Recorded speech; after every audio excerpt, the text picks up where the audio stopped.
Amis cinéphiles, bonjour, bienvenue dans votre magazine cinéma. Bonjour Johan. Bonjour Sarah, bonjour à toutes et à tous. Vous allez nous décrypter l'actualité ciné, une actualité très riche cette semaine.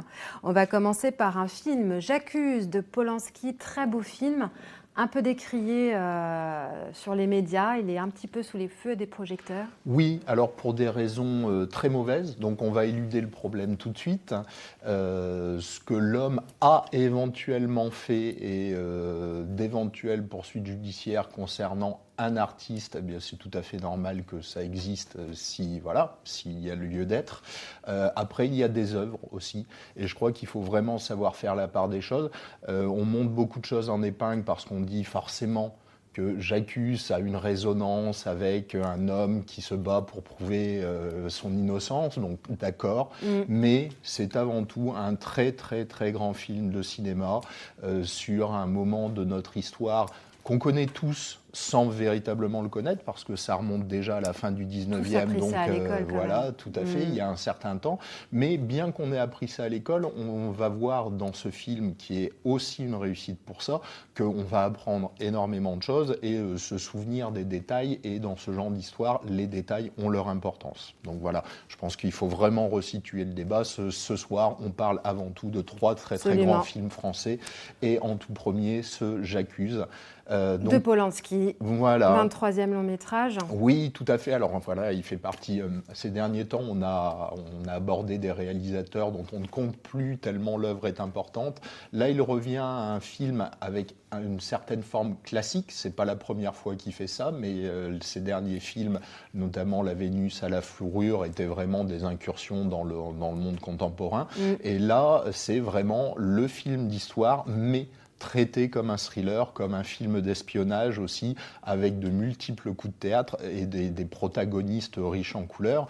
Alors ça, c'est quand même déjà un projet qui remonte à très très longtemps, puisque à la base, Polanski en fait avait vu un film américain dans sa jeunesse qui retraçait la vie d'Émile Zola, et en fait une scène l'avait marqué, la scène de dégradation d'Alfred Dreyfus, qui est donc justement la scène d'ouverture qui est absolument magistrale dans le film. Il y en aura bien d'autres, mais c'est une scène effectivement qui compte. Et ça a été le point de départ. Il s'en est toujours intéressé. Et forcément, donc on a parlé des éléments modernes, mais c'est aussi le retour à une certaine actualité tout à fait malheureuse et dramatique de l'antisémitisme qui a aussi permis ce déclenchement. Alors en fait, il s'est attelé au projet avec Robert Harris, qui a été son co-scénariste, qui est un grand écrivain également britannique. Ils avaient collaboré sur Ghostwriter il y a quelques années.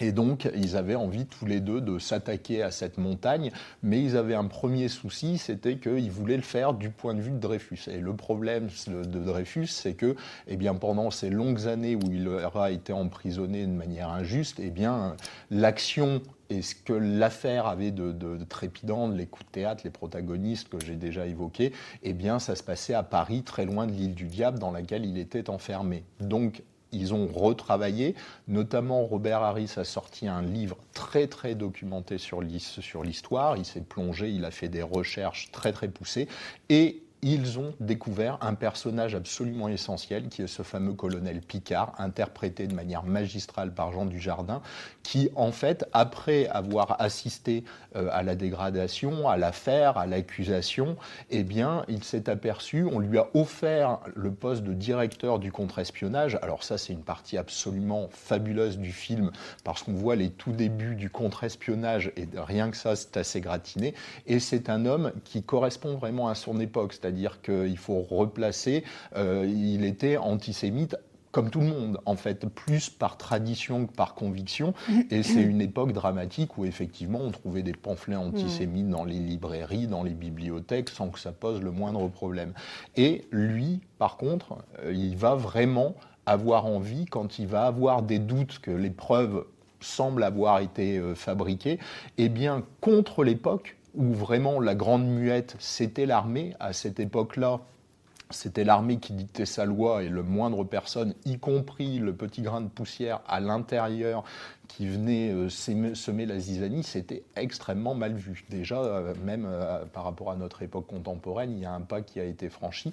Et donc, tout cela, évidemment, va créer ce que j'ai dit tout à l'heure, c'est-à-dire un film à la fois magnifique, un film historique au sens noble du terme, sans jamais être pompeux, sans jamais être didactique, filmé de manière classique, mais avec beaucoup de rythme, et une pléiade d'acteurs, notamment des pensionnaires de la comédie française, Grégory Gadebois, Emmanuel Seigné, et évidemment Louis Garrel également dans le rôle de Dreyfus, Louis Garrel assez méconnaissable. Voilà, donc tout cela donne vraiment un très très grand film qui a été justement récompensé par un grand prix du jury à la dernière Mostra de Venise. Très bien, on regarde la bande-annonce ? Avec plaisir.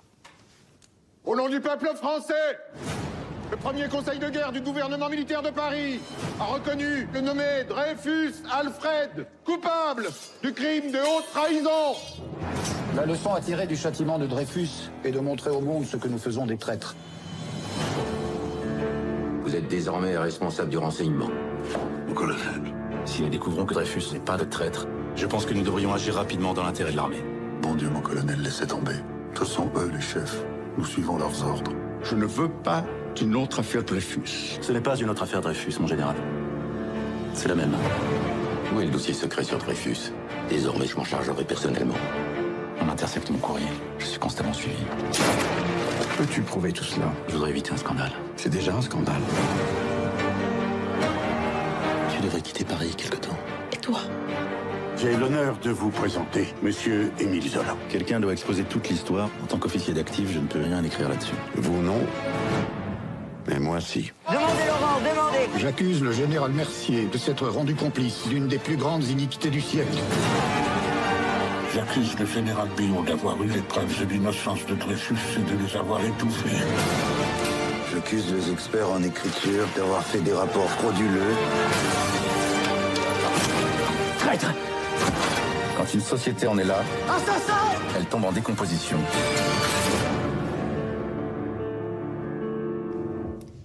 Voilà, très beau film. On passe au suivant. J'ai perdu mon corps. Un film très original. Et mon petit doigt me dit, ce n'est pas un jeu de mots, que c'est une petite pépite, Johan. Oh oui, tout à fait. Alors ça, c'est l'un des films, comme je les adore et comme beaucoup de cinéphiles Commence les aiment à bien aussi. vous connaître. Hein. Voilà, c'est-à-dire un film venu un peu de nulle part, une proposition forte, riche, originale.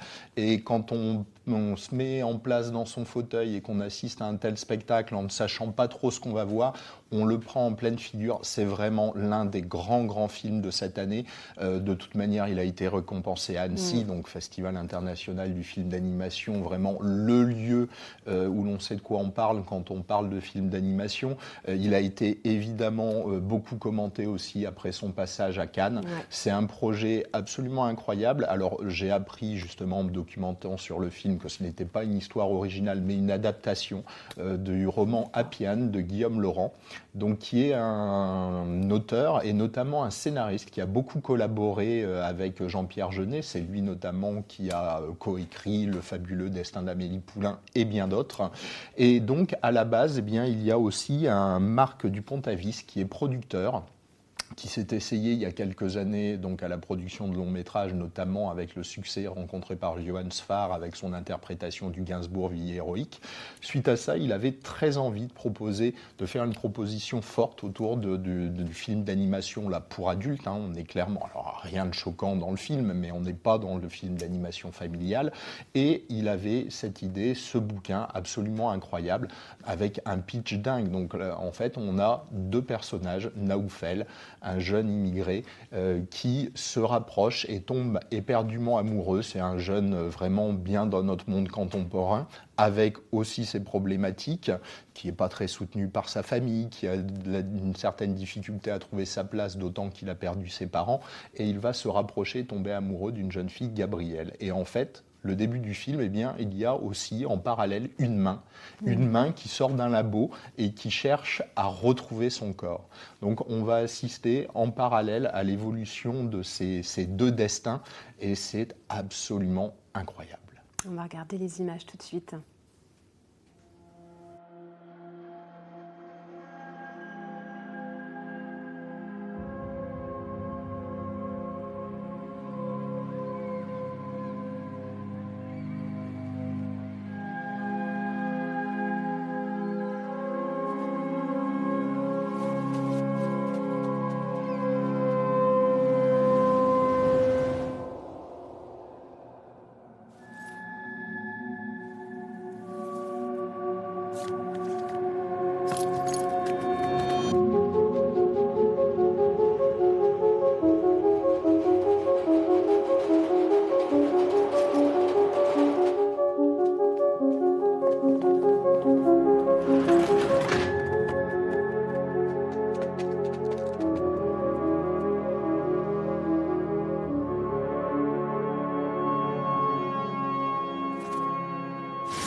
Alors à noter que le réalisateur Jérémy Clapin, c'est son premier long métrage, après un court métrage qui a fait Skizzen notamment, qui était aussi sur une histoire de décalage comme ça, de corps, donc vraiment c'était un peu son domaine, c'est aussi pour ça que le producteur a été le chercher, et il propose vraiment une réinterprétation, donc même si certaines personnes ont lu le livre, vraiment il y a une adaptation faite avec l'auteur, donc, qui a insisté pour qu'il y ait un affranchissement du texte initial de telle sorte à ce que l'image rende l'histoire rend mieux en image, et c'est véritablement une réussite absolue. Il faut avoir la curiosité de voir ce film. On s'en souvient très très longtemps après l'avoir vu. C'est un vrai bonheur, aussi bien pour les jeunes, alors ados, pré-ados, que pour les adultes, sans aucun problème. Et c'est vraiment aussi une très très belle histoire d'amour. Ça foisonne et c'est aussi très très bien maîtrisé. Très bien. Un autre choix, un très beau film aussi, je pense, Les Misérables, un film 100% authentique, un film dans les banlieues. Il y a eu beaucoup de films sur les banlieues, Ma cité va craquer, La haine divine. Là, on va aborder les choses. Il a mis 5 ans, c'est son premier long métrage aussi au réalisateur. Alors, le deuxième, il y a eu À voix haute aussi, qu'il a co-réalisé. Co-réalisé, donc oui, il disait dans une interview qu'il avait mis 5 ans à le faire. C'est vraiment du ressenti, là, pur et dur.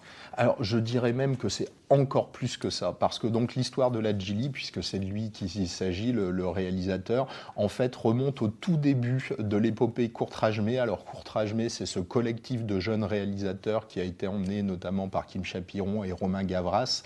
Donc c'était il y a plus de 17 ans, je crois, ou en tout cas 15 ans. Lui avait 17 ans quand il les a rejoints. Et donc en fait, sa spécialité, c'était qu'à partir de ce moment-là, il a eu une caméra et il s'est mis à tout filmer. Ladjili, il est originaire de Montfermeil, donc il a filmé son quartier tout le temps. Il a filmé, il a fait les making-of pour tout le collectif Courtrajmé, etc. Et c'est quelqu'un aussi qui s'est spécialisé dans le cop watch, c'est-à-dire qu'il y a une époque où en fait, dès qu'il y avait une descente ou des policiers qui arrivaient dans sa cité, il les filmait, et il a été jusqu'à filmer vraiment, alors pour dire à quel point le film rentre en écho avec son histoire personnelle, il a filmé également une bavure. Et il avait fait aussi, suite aux émeutes de 2005, 360 jours à Clichy-Montfermeil, qui a été un webdoc qui avait fait beaucoup de bruit, où il a suivi la vie de la cité pendant une année après ces émeutes. Donc effectivement, quand vous disiez qu'il y a eu des films de banlieue, il n'y a jamais eu un film de banlieue comme celui-là, avec quelqu'un qui s'est autant imprégné, qui a eu autant d'images, autant de séquences, qui a assisté à autant de choses. Et son film, ça fait toute la force du film, l'une des forces du film. Il est remarquablement écrit, tout est véridique, il n'y a aucun manichéisme. Contrairement à La haine ou à Ma cité va craquer, c'est pas les gentils jeunes de banlieue contre les méchants flics. C'est beaucoup plus compliqué que ça. Le propos va beaucoup plus loin et c'est ce qui fait véritablement l'impact du film, en plus évidemment d'une très belle mise en scène et d'acteurs qui servent merveilleusement bien le propos, notamment Damien Bonnard, qui est un très très grand acteur, jeune acteur français qu'on espère retrouver de plus en plus dans des grands rôles comme ça. Ses deux acolytes sont très bien aussi. Tous les interprètes de la banlieue sont incroyables. Et pour la véracité, c'est vrai qu'il y a une partie de l'histoire qui semble complètement folle, avec un vol de lionceaux dans un cirque tenu par des gitans. C'est vrai que quand on voit le film, on se dit, bon, certes, à la fois c'est véridique, mais c'est absolument, enfin, ça ne peut être que farfelu, pardon. Eh bien non, c'est une anecdote complètement vraie. Donc effectivement, c'est un film important parce que c'est aussi un film politique et un film humain, parce qu'il décrit que finalement les individus ne sont pas toujours coupables de tous les maux qu'on veut bien leur mettre sur la tête, mais que par contre le système qu'on leur propose amène peut-être à ce genre de situation absolument détestable, et la démonstration est remarquable de bout en bout. C'est vraiment un très très grand film qu'il faut aller voir. Et puis ça démontre aussi, tout loin des clichés, certains clichés médiatiques, mais qu'on a quand même l'occasion de voir très très régulièrement, qu'il y a de la vie, il y a de la diversité, il y a beaucoup de création aussi en banlieue, et c'est aussi l'un des intérêts du film. Message à faire passer. Merci beaucoup Johan pour toutes ces infos. Merci à vous. On se retrouve bientôt. On va évidemment regarder la bande-annonce pour nous donner vraiment envie d'aller voir ce film. À bientôt. À bientôt. J'en appelle à votre esprit d'équipe. la cohésion.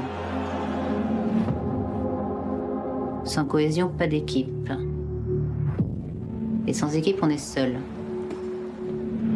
T'as pas choisi la bonne équipe, mon pote. Hein. Contrôle de police. Vous faites quoi, là? On attend le bus. Vous attendez le bus, là? Ça sent le shit, ça. Eh, c'est bon, c'est... Ça va, je gère. Je vous filme, vous avez pas le droit de faire ça. Arrête de filmer. Non. T'es contente, là? Ici, c'est notre vie. Toi, tu débarques, nous, ça fait 10 ans qu'on est là. On est les seuls à se faire respecter. Eh les gars, soleil! Ceux qui te respectent, tu me parles. Les gens d'ici, ils ont peur de vous, c'est tout. C'est quoi l'histoire? Quand t'as volé un lion? Ouais. Mets la pression sur les petits, faut qu'on retrouve le lion. Arrête-toi, là! Vous n'éviterez pas la colère et les cris. Putain! La galère, c'est qu'il y a un drone qui nous a filmés. Qu'est-ce que tu me parles de gérer un drone, là? Il y a un gamin inconscient, là. C'est qu'on peut faire tomber la BAC avec cette vidéo, si on veut. C'est quoi votre problème à vous? C'est quoi votre putain de problème là? C'est moi la loi! Donc t'es en train de m'expliquer quoi, là? C'est un accident? Les petits nous lâchent pas depuis tout à l'heure. C'est pas de votre faute. Comme d'hab, quoi. S'ils avaient raison d'exprimer leur colère. Seul moyen de se faire entendre aujourd'hui. Tu vas trop loin là! T'auras jamais l'esprit bac, toi. Parce que je joue pas au cow-boy. Ce que t'as pas compris, c'est que justement, on joue pas, nous.